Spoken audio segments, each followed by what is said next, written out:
있습니다. 루디아 찬양대의 찬양에 맞추어 묵상기도 하심으로 제4에서 6청년의 헌신 예배를 시작하겠습니다.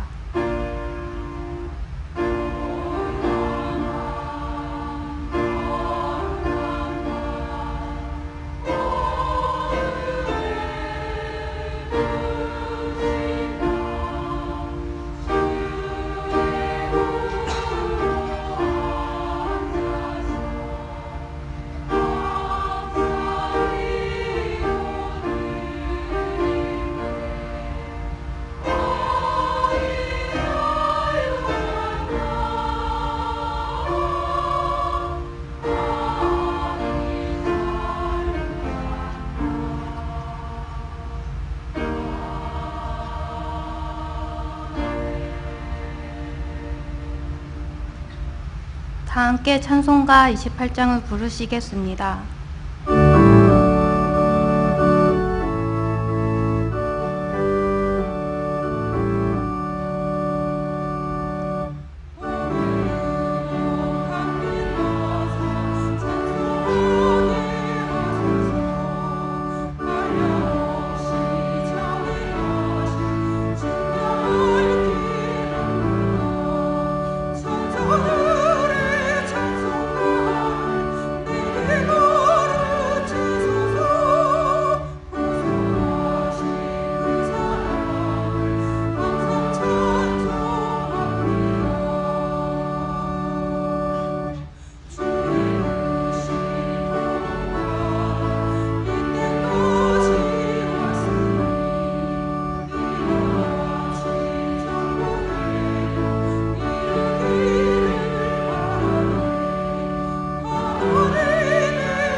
박수란 청년 기도하신 후에 제4에서 6청년의 회원들의 특송이 있겠습니다.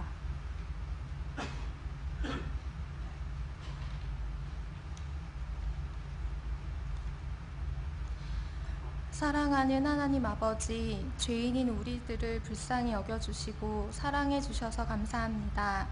하찮은 우리들을 위해 하나님이신 그 아들 예수님을 보내주셔서 구원해 주시니 감사합니다. 하나님 아버지, 우리는 주님의 은혜 없이는 먹는 것조차 할 수 없는 존재입니다. 그럼에도 우리는 자주 교만하고 둔하여져서 은혜 주시는 하나님을 구하기보다는 먹고 마시는 것에 함몰되어 살아갈 때가 많습니다. 그런 우리를 긍휼히 여겨주셔서 하나님과 씨름했던 야곱에게 주신 그 은혜를 저희에게도 주시기를 간구합니다. 사랑하는 자들을 깨워주셔서 우리의 신앙이 관념이 아닌 실제가 되게 해주세요. 우리의 영의 눈을 열어서 주님을 눈으로도 보게 되는 축복을 이 시간 허락해 주세요. 그래서 우리가 구했던 이 세상의 온갖 좋은 것보다 하나님이 나의 가장 귀한 상급이라고 고백하는 우리 되기 원합니다. 하나님 아버지, 주의 살과 피로 세우신 경양교회를 축복하셔서 하나님께 구원받고 쓰임받는 교회 되게 해주세요. 서건태 원로 목사님께 건강을 허락하셔서 노년의 사역에 풍성한 열매가 있게 하시고, 석기현 담임 목사님의 영육계의 건강을 허락하시고 지혜를 더하셔서 말씀 사역이 더욱 힘있게 해주세요. 또한 제네바 신학대학원과 별들의 학교를 흥왕케 해주셔서 마지막 때에 바른 말씀과 진리를 지키고 전파하는 교회 되게 해주세요. 저희 4, 5, 6 청년의 헌신 예배를 받아주세요.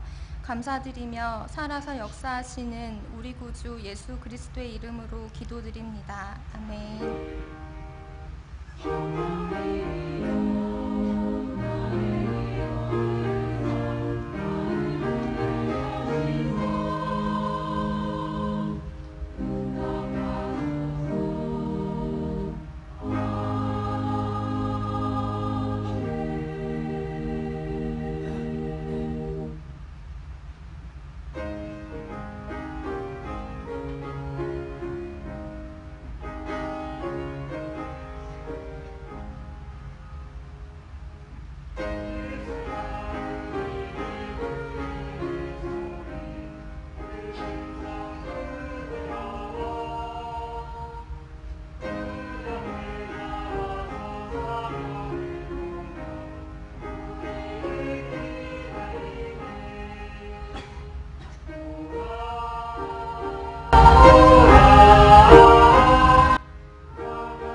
성경 봉독 시간입니다.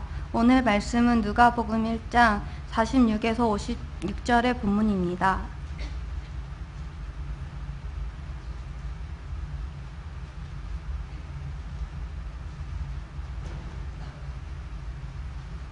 제가 46에서 47절을 봉독하겠습니다. 마리아가 이르되 내 영혼이 주를 찬양하며 내 마음이 하나님 내 구주를 기뻐하였음은. 아멘. 루디아 찬양대의 찬양이 있은 후 김주원 목사님께서 마리아의 찬양이라는 제목으로 말씀 전하시겠습니다. 많은 은혜 받으시기 바랍니다.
은혜로운 찬양 감사드립니다.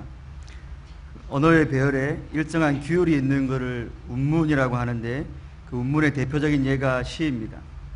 본론, 서론, 본론, 결론 등의 구성 방법에 따라 구성되는 산문과 달리 운문은 리듬을 반복한 것으로 흥치가 고조되면 율동을 지니게 되는 이 사물의 음악성에서 유래했다고 합니다.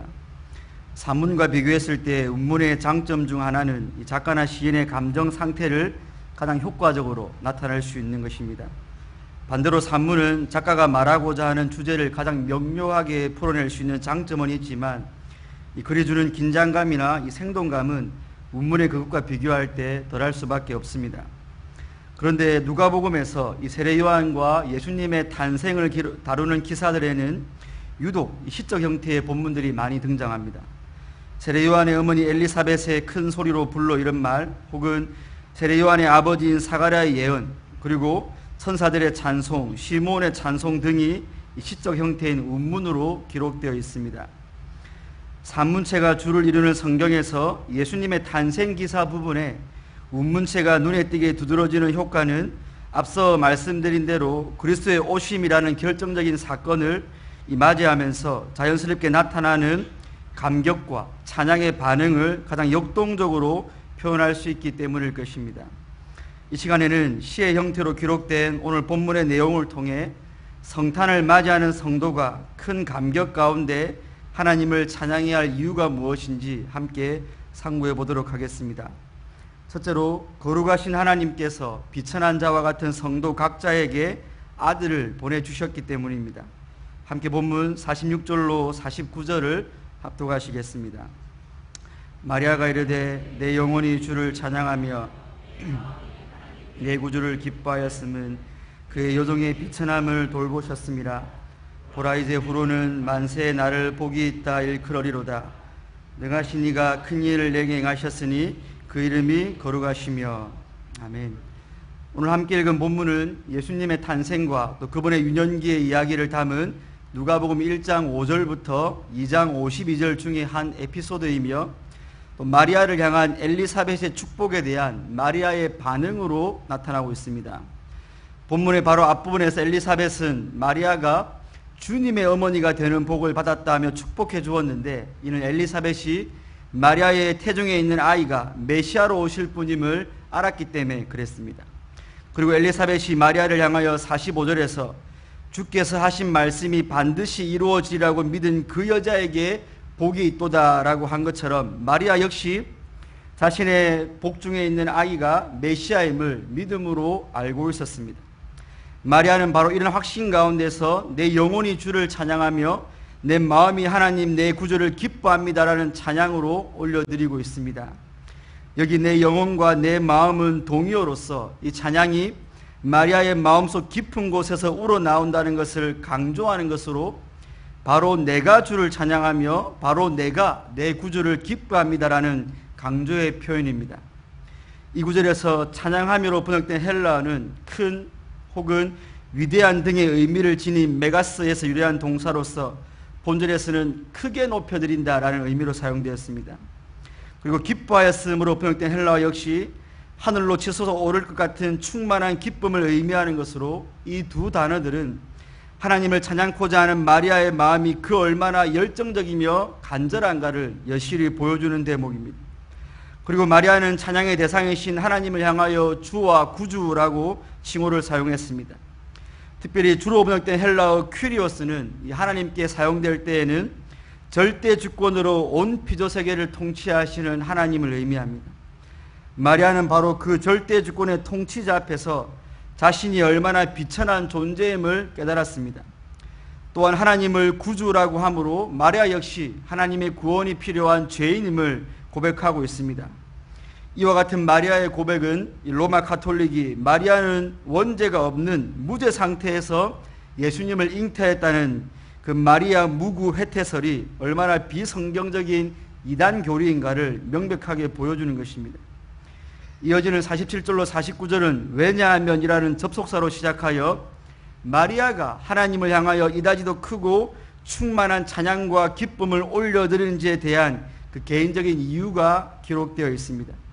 그 이유는 바로 비천한 요정에 불과한 마리아 자신을 하나님께서 돌봐주셨기 때문입니다. 하나님의 돌보심이란 마리아를 택하여 메시아를 이 땅에 보내시는 그 성육신의 통로로 삼아주셨기 때문입니다.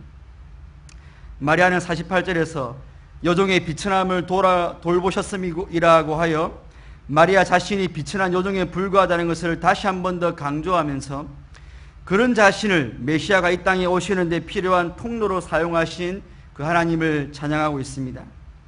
그와 같은 하나님의 돌보심은 마리아로 하여금 만세에 걸쳐 복 있는 자로 일컬음을 받게 할 만큼 마리아에게는 과분하고도 또 과분한 하나님의 은혜였습니다. 이어지는 49절에서는 자신을 돌보신 하나님을 향한 더 구체적인 찬양의 고백이 나타나고 있습니다. 즉 마리아에게 큰 일을 행하신 하나님의 능하신 능력으로 처녀로 하여금 메시아를 잉태케 하시는 거룩하신 하나님을 찬양하고 있습니다. 49절 전반부에 능하신 이가 큰 일을 내게 행하셨으니라는 표현은 그 앞에 나오는 누가복음 1장 35절에서 천사가 마리아 자신에게 고지했던 성령이 내게 임하시고 지극히 높으신 이의 능력이 너를 덮으시리니 이러므로 나실 바 거룩한 이는 하나님의 아들이라 일컬어지리라 라는 구절을 마리아가 염두에 둔 표현일 것입니다. 마리아는 바로 그 천사의 메시아 수태고지를 그대로 믿고 그 큰 일을 행하신 능력의 하나님을 찬양하고 있는 것입니다. 49절 후반부에 그 이름이 거룩하시며 라는 표현은 이 큰 일을 마리아 자신을 통해 이루시는 하나님의 구별되심을 강조하는 고백입니다. 하나님의 거룩함이란 단순히 죄 없으신 속성을 넘어서서 피조물과 완전히 구별된 하나님의 하나님 되심을 의미하기 때문입니다. 바로 죄인인 자신으로부터 게다가 아직 남자를 모르는 처녀인 자신의 자궁에서 온 이스라엘이 고대하던 메시아를 탄생시키시는 하나님의 그 일하심은 도저히 인간의 능력과 지혜로는 불가능한 신적 능력과 신적 지혜의 산물이기에 모든 피조물과 구별된 거룩하신 하나님을 찬양하고 있는 것입니다. 이상에서 살펴본 것처럼 마리아에게는 이 메시아의 나심과 관련하여 하나님을 찬양할 수밖에 없는 개인적인 이유가 있었습니다. 그것은 바로 인간 세계를 초월하여 계신 거룩하신 하나님께서 비천하디 비천한 자신을 돌아보사 온 이스라엘이 고대하는 메시아가 세상에 오시는 통로로 삼아주셨기 때문입니다. 그것은 모든 세대가 마리아를 복되다 일컬을 만큼 놀랍고도 신비한 하나님의 역사였습니다. 그렇다면 오늘 이 마리아의 찬양을 상고하고 있는 저와 여러분들에게 메시아를 잉태한 마리아의 개인적 찬양이 우리 며칠 뒤에 성탄의 절기를 보낼 우리와 과연 무슨 상관이 있습니까? 한 가지 확실한 사실은 예수 그리스도의 동정녀 탄생은 주님께서 재림하실 때까지 다시는 이 세상에서 반복될 수 없는 구속사의 단회적인 사건이라는 것입니다. 즉 제2, 제3의 마리아는 이 세상에 있을 수 없다는 것입니다.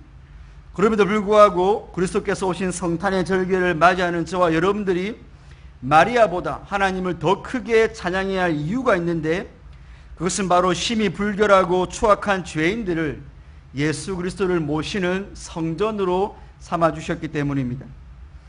자신의 자궁에 아기 메시아를 잉태하고 그 메시아가 세상에 오시는 통로로 쓰임받은 비천한 마리아를 향해 모든 세대가 복이 있도다라고 일컬음을 받았다면 예수 그리스도와 끊어질 수 없는 영적 연합 상태에 있고 이제 그 예수 그리스도를 10년 가운데 모시고 살아가는 저와 여러분들이야말로 지고의 복을 받은 자들이기 때문입니다. 그래서 사도 바울은 고린도전서 3장 16절에서 너희는 너희가 하나님의 성전인 것과 하나님의 성령이 너희 안에 계시는 것을 알지 못하느냐라고 했습니다.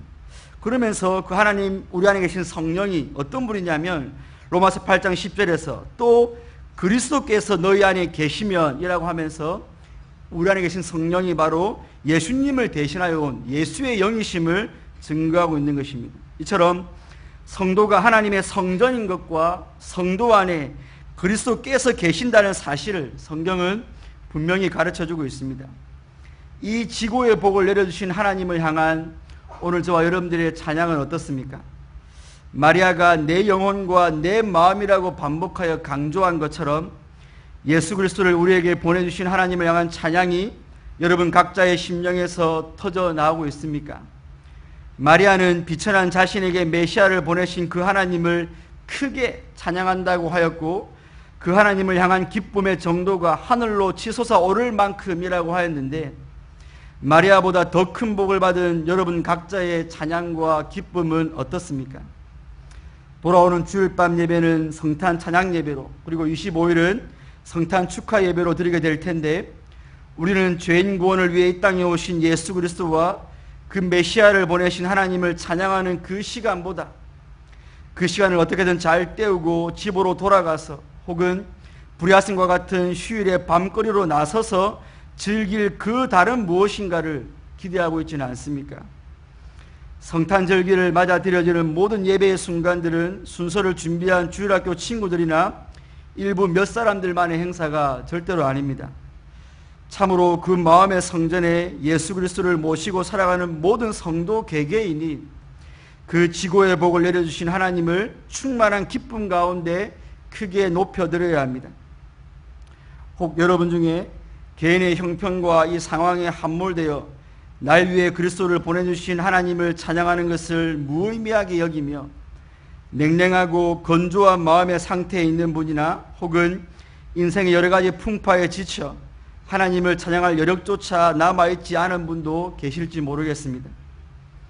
어릴 때에야 크리스마스 선물 받는 설레임과 기대라도 있었지만 한 해 한 해 지날수록 그런 천진난만함은 희미해져 가고 먹고 사는 현실의 문제가 우리 찬양의 동력들을 저하시키기도 합니다. 우리 중 누군가는 질병으로 고통당할 수도 있고, 누군가는 물질의 어려움으로 가슴 시린 성탄의 계절을 보낼 수도 있고, 누군가는 가정의 불화로, 또 다른 일은 성탄절에도 이어지는 회사 일 때문에 찬양을 잃어갈지도 모르겠습니다. 그러나 성도 여러분, 혹시 여러분들이 그런 개인적인 삶의 어려움들로 인하여 죄악된 인생의 비참함을 깨닫게 된다면, 그렇게 깨어지고 상하고 낮아진 바로 그 심령의 상태야말로 하나님을 크게 찬양하며 하나님을 향한 기쁨이 충천할 수 있는 가장 적합한 상태임을 기억하시기 바랍니다. 오늘 마리아가 자신의 비참함을 깊이 깨달았을 때 그런 자신에게 이 놀라운 돌보심을 베푸신 하나님께 인생 최고의 찬양을 드린 것처럼, 우리 인생은 은혜를 받는 자신의 비천함과 또 은혜를 베푸시는 하나님의 높고 거룩하심을 제대로 깨달을 때 절정의 찬양이 터져 나오기 때문입니다. 질병과 가난과 불화와 분주함 같은 것들이 우리 인생을 비참하게 보이도록 몰아가면 갈수록 그런 죄인에게 메시아를 보내주시고 심령의 그분을 모시고 살아가는 이 지고의 복을 주신 하나님을 성도 개개인마다 찬양하지 않을 수가 없을 것입니다. 그러니 이번 성탄 예배와 성탄 축하 예배에도 여러분들의 있는 모습 그대로 나오시기 바랍니다.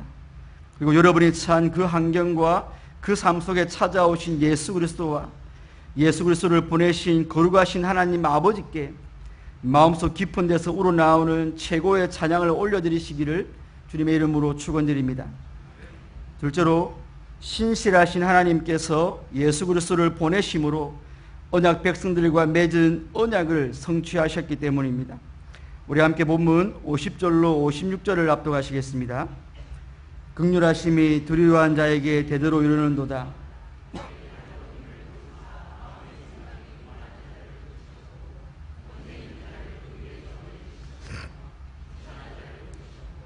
줄이는 자를 좋은 것으로 배불리셨으며 부자는 빈손으로 보내셨도다. 그 종 이스라엘을 도우사 긍휼히 여기시고 기억하시되 우리 조상에게 말씀하신 것과 같이 아브라함과 그 자손에게 영원히 하시리로다 하니라. 마리아가 석 달쯤 함께 있다가 집으로 돌아가니라.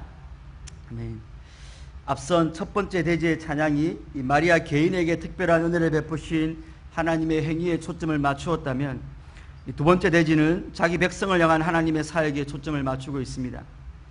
오늘 전체 본문을 개인을 위한 하나님의 사역과 공동체를 위한 하나님의 사역이라는 두 부분으로 나누는 근거는 이 두 본문의 형태와 내용에 의해서입니다. 먼저 형태상의 근거로는 이 50절에 두려워하는 자에게 대대에 이르는도다라는 표현과 55절에 아브라함과 그 자손에게 영원히라는 표현에서 대대로와 영원히, 그리고 두려워하는 자와 아브라함과 그 자손이 교차적으로 짝을 이루고 있기 때문입니다. 또한 찬양의 앞부분인 46절로 49절에서는 동사의 시제가 현재와 과거와 미래 시제가 다양하게 나타나고 있지만 이 후반부인 50절로 55절에서는 사용된 동사 8개가 모두 과거 형태로 사용되어 50절과 55절이 한 년을 이루고 있음을 보여주고 있습니다. 형태뿐만 아니라 내용의 구분도 가능한데 시의 전반부에서는 마리아 개인에게 임하신 거룩하신 하나님의 능력을 노래하고 있다면 후반부에서는 이 한글 번역에는 드러나 있지 않지만 50절에 두려워하는 자들이라는 복수의 표현과 54절에 그 종 이스라엘에서 알 수 있는 것처럼 개인이 아닌 공동체에게 행하신 하나님의 사역을 노래하고 있습니다. 그러므로 오늘 마리아의 찬양은 개인적인 독창에서 공동체의 합창으로 확대된 것으로 이러한 변화는 시편에서도 흔히 있는 변화입니다. 성령의 감동을 받은 마리아는 50절에서 하나님의 긍휼하심이 두려워하는 자에게 대대에 이르는도다 라고 선언하고 있습니다. 여기 두려워하는 자들은 앞에서 마리아가 고백한 것처럼 이 거룩하시어 모든 피조물과 구별되어 계신 그 하나님을 향한 경외심을 가진 자들을 의미합니다. 이는 단순히 무서워하는 두려움이 아니라 이 하나님의 신적 권위를 인정하는 자들에게서 나오는 합당한 반응으로서의 두려움입니다. 하나님께서는 바로 그런 경외심을 가진 자들에게 이 긍휼로 번역된 헤세드를 베풀어 주신다라고 말씀하고 있습니다. 헤세드는 여러분들이 잘 많이 들으셨던 것처럼 하나님의 백성에 대한 하나님의 신실하고 변함없는 그리고 끊임없는 사랑을 가리키는 단어로서 하나님과 그의 백성 간의 언약 관계를 전제로 하는 언약적 단어입니다. 앞서 50절에 두려워하는 자들과 55절에 아브라함과 그 자손은 짝을 이루고 있기 때문에 결국 그 두 구절 안에 있는 51절로 53절로 기록된 하나님의 사역은 하나님의 언약 백성들을 위한 것이라는 결론이 나는 것입니다. 그렇다면 하나님의 백성이 마땅히 찬양해야 할 하나님의 언약하신 내용은 무엇입니까? 마리아는 하나님께서 자기 백성들을 위해 교만한 자를 흩으셨고 권세 있는 자를 내리치셨고 부자는 빈손으로 보내셨고 반대로 비천한 자를 높이셨고 줄이는 자를 배불리셨다라고 이런 역전의 은혜를 보여주고 있습니다. 만약 여기서 나열된 교만한 자, 권세 있는 자, 부자, 비천한 자, 줄이는 자에 대한 정의를 그저 일반 사회학적인 개념으로 내린다면 이 하나님의 사역은 그저 온 인류 사회의 정의 실현에 지나지 않을 것입니다. 하지만 여기서 언급된 비천한 자, 줄이는 자가 앞서 언급했던 하나님을 두려워하는 자들을 표현하는 또 다른 이름인 것을 잊어서는 안 됩니다. 이 사실을 기억할 때 51절로 53절에 나타난 하나님의 사역은 언약 공동체에게 행하신 언약 성취사적인 사역인 것입니다. 그러니까 51절로 53절에 나타나고 있는 찬양받기에 합당한 하나님의 사역들은 하나님께서 그 일을 하실 것을 아브라함과 그의 자손들에게 약속하신 것들이며 그 약속의 성취를 맛보는 자들은 대중적 의미에서의 사회적 약자들이 아니라 하나님의 언약 안에 있는 자들임을 여러분들은 기억해야 하는 것입니다. 그렇다면 51절로 53절의 하나님의 사역이 어떻게 구약에서부터 언약으로 주어진 것입니까? 이와 관련하여 우리는 51절로 53절에 기록된 하나님의 사역의 내용들이 이 사무엘서의 한나의 노래와 다윗의 노래와 아주 흡사하다는 것을 발견할 수 있습니다. 원래 구약 성경에서 황건으로 묶여 있었던 사무엘서에서 한나의 노래와 다윗의 노래는 사무엘서의 처음과 마지막 부분을 싸고 있습니다. 이 두 노래 역시 오늘 마리아의 노래처럼 산문이 줄을 이루는 사무엘서에서 특별하게 시 형식으로 사무엘서의 앞과 뒤를 꾸미고 있는 것입니다. 산문이 줄을 이루고 있는 사무엘서 전체 흐름에서 앞뒤로 위치한 시 형식의 한나와 다윗의 노래가 어색하기 때문에 이 비평학자들은 이 두 노래가 후대의 삽입으로 들어왔다고 주장하기도 합니다. 하지만 그것은 후대 사람들의 삽입으로 이루어진 어색한 배치가 아니고 이스라엘의 왕을 예언한 것으로 사무엘서의 아주 중요한 내용을 차지하는 노래들입니다. 여러분, 한나의 노래의 특이점은 아이를 출산하지 못하던 불임 여성 한나가 산에 아이를 낳은 개인적인 기쁨을 노래하는 내용이 아니라 한나의 노래는 하나님의 구원을 노래하고 있고, 나아가 한나가 사무엘을 낳을 때는 이스라엘에 왕이 없는 사사시대였지만 왕이 세워지기도 전에 여호와의 기름 부음을 받은 왕을 예언적으로 노래하고 있는 것입니다. 물론 이 왕은 가깝게는 다윗 왕을 예언한 것이자 궁극적으로는 메시아로 오실 예수님에 대한 예언의 노래가 한나의 노래입니다. 그러니까 한나의 노래는 단순히 불임 여성의 한풀이 노래가 아니라 메시아에 대한 예언시인 것입니다. 뿐만 아니라 한나의 노래 역시 마리아의 노래처럼 여호와의 거룩하심을 노래하면서 여호와께서 교만하고 오만한 자를 달아보시고 용사의 활을 꺾으시고 풍족하던 자들을 줄이게 하실 것과 반대로 넘어진 자는 힘을 얻고 줄이던 자들은 줄이지 않는다는 오늘 마리아의 노래와 똑같은 역전의 은혜가 기록되어 있습니다. 이와 같은 강한 자와 약한 자, 부자와 가난한 자, 교만한 자와 겸손한 자의 역전은 다윗의 노래에도 동일하게 나타나고 있습니다. 중요한 것은 이러한 역전이 바로 여호와 하나님께서 이루시는 언약의 성취라는 것입니다. 마리아는 바로 구약의 그 약속이 자신에게서 나실 메시아를 통해 이루어질 것을 예언하며 하나님을 찬양하고 있는 것입니다. 그런데 의아한 것은 마리아가 구약의 그 예언을 알았고 그 예언의 성취가 하나님께서 보내실 메시아를 통해서 이루어질 것을 알았다면 51절로 53절의 내용들이 미래 시제로, 즉 태어날 아기가 그 이후의 사건으로 기록되어야 되는데 정작 마리아는 과거 시제로 이미 있었던 일처럼 기록하고 있다는 것입니다.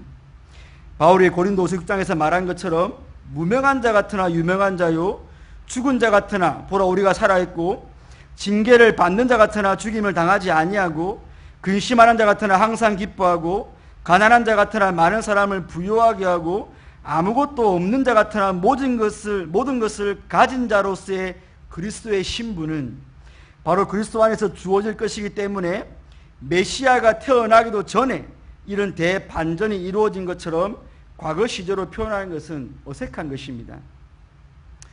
이와 같은 과거 시제의 동사가 주는 난해함은 바로 그 과거 시제 동사의 다양한 용법들을 이해할 때 해결할 수 있습니다. 왜냐하면 헬라어의 부정과거 시제의 용법 중에 하나는 미래에 너무나도 확실한 사건을 묘사할 때 사용되기 때문입니다. 즉, 비록 어떤 사건이 미래에 발생할 사건들이지만 그 일의 성취가 너무나 확실할 경우에는 미래의 사건들에 대하여 과거에 발생한 사건처럼 과거 시제를 사용하는 것입니다. 이것을 이제 신학적으로는 아오리스트 용법이라고 말을 하기도 합니다. 그러니까 메시아가 잉태되었다면 이제 그 메시아를 통해 하나님의 언약이 성취되고 언약 백성들은 그 구원을 누리게 될 것이 비록 미래의 사건이지만 그것은 반드시 발생하고야 말 너무나 확신한 사건이기에 마리아는 과거에 있었던 일들처럼 표현하고 있는 것입니다. 언약에 신실하신 하나님께서 구약의 조상들에게 약속하신 그 메시아를 잉태케 하셨다면 이제 앞으로 메시아를 통해 발생할 그 구원의 사건 역시 반드시 일어날 것이라는 믿음이 마리아에게는 있었기 때문입니다. 그러므로 성도 여러분, 이제 그리스도 안에 있는 구원의 유익들을 이미 누리고 있는 신약의 저와 여러분들은 예수님께서 재림하실 때 완성될 모든 언약의 성취가 이미 이루어진 것처럼 여기면서 그 일을 반드시 이루실 언약의 신실하신 하나님을 찬양해야 하는 것입니다. 신약의 교회가 맞이하는 성탄절은 그저 이 땅에 오신 아기 예수님을 축하하는 의미 정도만이 아니고 그렇다고 현재 내 안에 내주하시는 그 예수님께 경배를 드리는 그런 시간만이 아니라 이 모든 일들이 확실하게 발생한 것을 보니 예수님의 재림도 분명하고 저 새하늘과 새 땅에서 온 교회가 누릴 그 영광도 분명할 것이라는 확신 가운데 언약의 신실하신 하나님을 찬양하는 절기인 것입니다. 언약대로 아들을 보내시고 언약대로 아들을 죽이셨으며 언약대로 아들을 부활시키신 하나님께서 언약대로 모든 교회에게 천국의 유업을 주실 것입니다. 그러므로 성탄절을 맞이하는 언약 백성인 교회의 찬양은 과거와 현재의 사건만이 아니라 교회가 받을 장래의 은혜도 내다보면서 그 일을 성취하실 하나님을 한 마음으로 전심으로 찬양하는 것입니다. 경양의 성도 여러분, 그리고 오늘 헌신을 재확인하시는 4에서 6 청년의 회원 여러분, 제가 통영에서 교회를 다닐 때 그 부흥의 강사로 오신 외부 목사님들이 꼭 한마디씩 동일하게 하는 말씀이 있었습니다. 그건 바로 그분들이 다른 교회에 설교자로 가게 되었을 때 그 교회 성도들의 기도 소리나 찬양 소리를 들어보면 그 교회 성도들의 영적인 상태와 수준을 대충 알 수 있다는 것이었습니다. 물론 저는 그 목사님들의 말씀이 100% 맞다고는 생각하지 않습니다.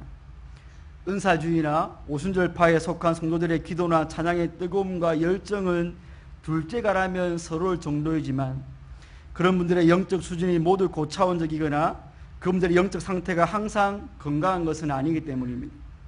그럼에도 불구하고 우리가 그런 목사님들의 이야기를 통해 한번 생각해 봐야 할 부분은 분명히 있습니다. 그것은 한 성도나 혹은 교회 공동체의 찬양의 목소리가 얼마나 크느냐, 얼마나 자주 찬양을 하느냐, 얼마나 찬양을 잘 하느냐와 상관없이 참으로 하나님께 은혜를 받은 개인이자 공동체라면 과연 하나님을 향한 진실되고 열정적인 찬양의 감정이 샘솟지 않는 것이 있을 수 있는 일인가라는 것입니다. 물속에 빠진 사람의 구호를 요청하는 목소리가 너무 점잖거나 자기 혼자 알아들을 만한 크기일 수가 없고 그토록 고대하던 일들이 성사되었을 때 그저 남의 집에 난 경사처럼 무심함과 무미건조한 상태에서 환호할 수 없는 것처럼 나를 향하시고 또 교회 공동체를 향한 성탄의 은혜를 아는 자들의 찬양은 필연적으로 적극적이고 감격적이며 열정적이며 진지해야 하지 않겠습니까? 혹자들은 좋은 악기, 마른 박자의 메들리로 이어지는 찬양곡들 혹은 상한 심령을 터치하는 감성적인 가사와 신금을 울리는 반주의 곡들 혹은 찬양인도자의 능수능란한 찬양인도 실력 이런 것들이 있어야 성도들의 찬양이 뜨거울 수 있다라고 말들 합니다. 그러나 그런 모든 찬양의 조건들이 다 갖추어져 있다 할지라도 그래서 성도들이 그 최적의 환경 속에서 제 아무리 열정적으로 찬양을 불렀다 할지라도 그 심령에 하나님께서 어떤 분이시며 또 나를 위해 그분이 무엇을 하셨으며 어떤 은혜를 베푸셨는가에 대한 감격이 없이 지식이 없이 드리는 뜨거운 찬양은 그저 인위적으로 만들어낸 자기 만족적 혹은 자도취적 현상일 뿐입니다. 왜냐하면 찬양은 은혜를 받기 위한 수단이 아니라 은혜 받은 자에게서 필연적으로 흘러나오는 그 심령에 감출 수 없는 고백이기 때문입니다. 여러분 스스로가 여러분의 찬양이 언제 가장 간절했으며 언제 가장 뜨거웠는지를 한번 생각해 보십시오. 바로 여러분 스스로가 하나님을 찬양하기 얼마나 부족한 존재인지를 바르게 직시하고 그런 나에게 베푸시는 하나님의 은혜가 얼마나 무한하고 고귀한 것인지를 알고 부를 그 순간이었지 않습니까? 모든 것이 가변적이고 불확실해서 그 어디에 그 누구에게도 이 작은 마음 하나 둘 곳 없을 때 언제나 거기 계시며 때마다 시마다 분초마다 도우시고 힘주시는 그 신실하신 언약의 하나님을 발견했을 때 우리의 마음에 찬양할 힘이 솟아났지 않습니까? 눈물골짜기 인생 중에 하루하루 근근히 버티며 살아가면서 내 어려운 처지는 나아진 것이 하나 없지만 하나님 한 분만으로 만족하는 바로 그때 우리의 기쁨은 곡식과 새 포도주가 풍성할 때보다 더했지 않습니까? 이번 성탄절을 맞아 예수 그리스도를 통해 구원을 받은 내가 과연 어떤 존재이며 날 위해 사람이 되신 그 예수님은 과연 누구시며 죄인 중에 괴수를 구원하기 위해 아들을 죽음으로 보내시는 하나님의 마음을 잠잠히 묵상해 보시기 바랍니다. 그리고 비록 저와 여러분이 현재 당하는 고난이 제 아무리 극심하고 끝이 없어 보인다 할지라도 언약의 신실하신 하나님께서 우리 경양의 모든 성도들에게 반드시 허락하실 현재의 고난과 비교할 수 없는 구원의 완성의 영광을 묵상하며 성탄의 절기를 보내시기 바랍니다. 그리하여 흥청망청 떠드는 유흥의 소리와 슬픔과 고통의 탄식 소리와 죽음의 곡소리와 세상 임금들의 하나님을 대적하는 소리로 가득한 이 세상 속에서 성탄의 참된 의미를 묵상하면서 거룩하고 신실하신 하나님만을 크게 찬양하시는 성도님들 되시기를 주님의 이름으로 축원드립니다.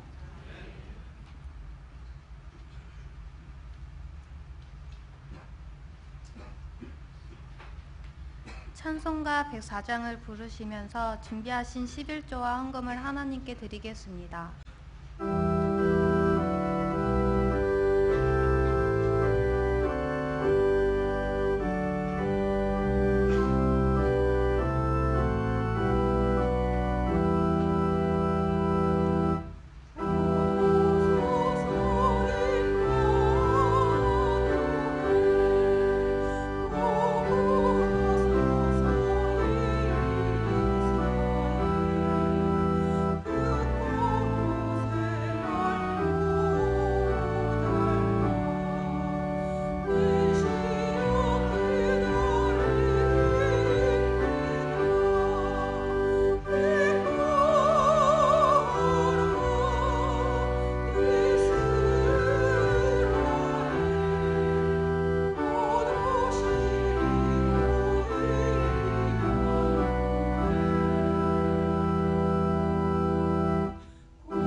교회 소식입니다. 금요반 기도회는 오후 9시에 있습니다. 금주 기도회 중 특성은 초등 4부 교사활동이 준비하시겠습니다.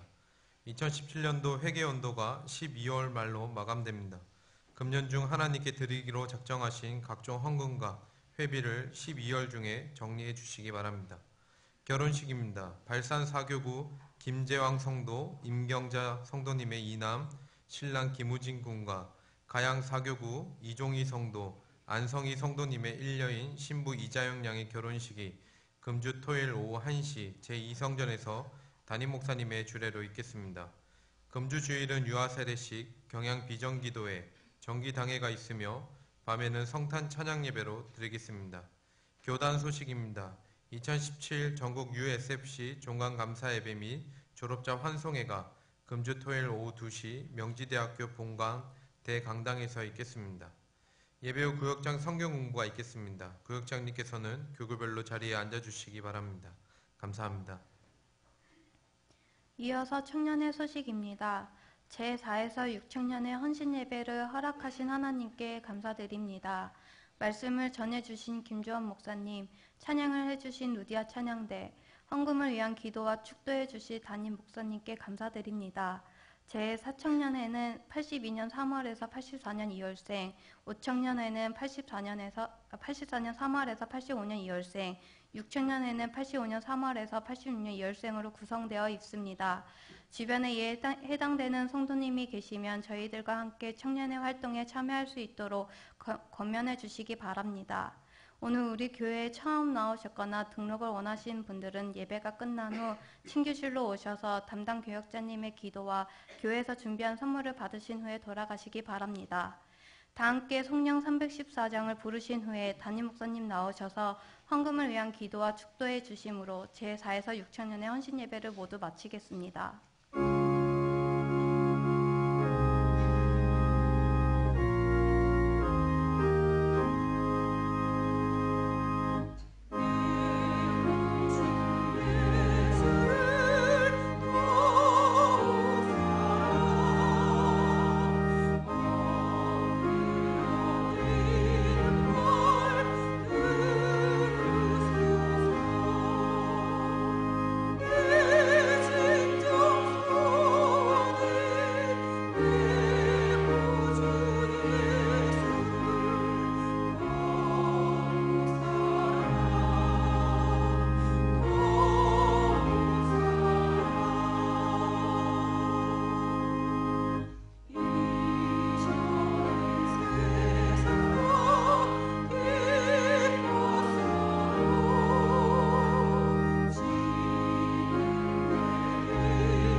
기도하겠습니다. 점점 더 추위가 거세지는 겨울이지만 그와 반대로 또 우리 주님의 탄생하신 날이 점점 더 가까워져서 우리 마음이 더욱 따뜻해지고 밝아지는 오늘 3일 밤에도 또 주의 전에 불러 모아주시어서 우리 서울역 청년들과 함께 주님 앞에 예배드리게 하시니 참으로 감사합니다.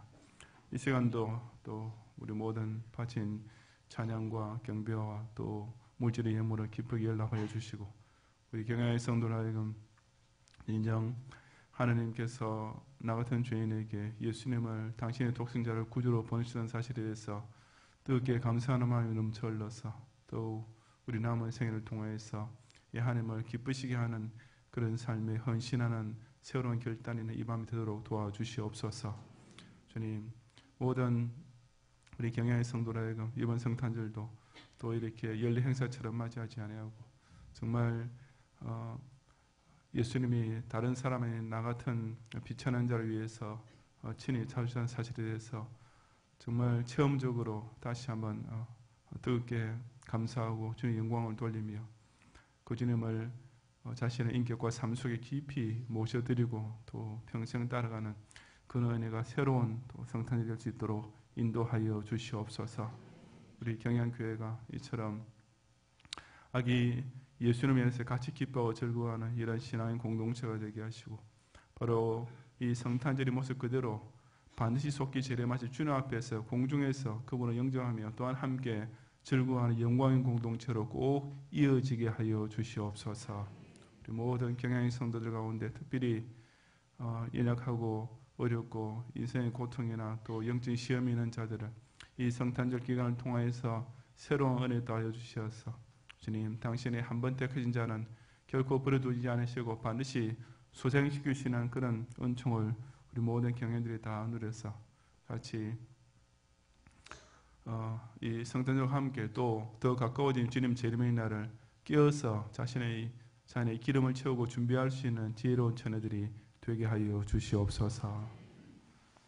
예수 그리스도의 은혜와 하나님의 사랑과 성령님의 감화감도 인도와 보호하심이 온갖 시끄러운 소리, 싸우는 소리, 불만을 토하는 소리, 이런 마귀의 깨놓은 소리만 가득한 이런 괴로운 세상 가운데서 주님 탄생이라는 이 놀라운 소식을 받고 우리 모두가 이처럼 비천한 사람에게 당신의 독생자로 부르신 거룩하신 하나님께 찬양하며 신실하신 하나님께서 그 언약을 이 독생자의 화육 강세를 통하여서 성취해 주셨고 또 반드시 완성시킬 것을 확신하는 가운데 더욱 큰 찬양을 주님께 올리기 원하는 우리 모든 경향의 성도들과 특별히 이 밤에 헌신 예배드리는 4, 5, 6 청년회원들 위해 이제로부터 영원히 함께 있을지어다. 아멘.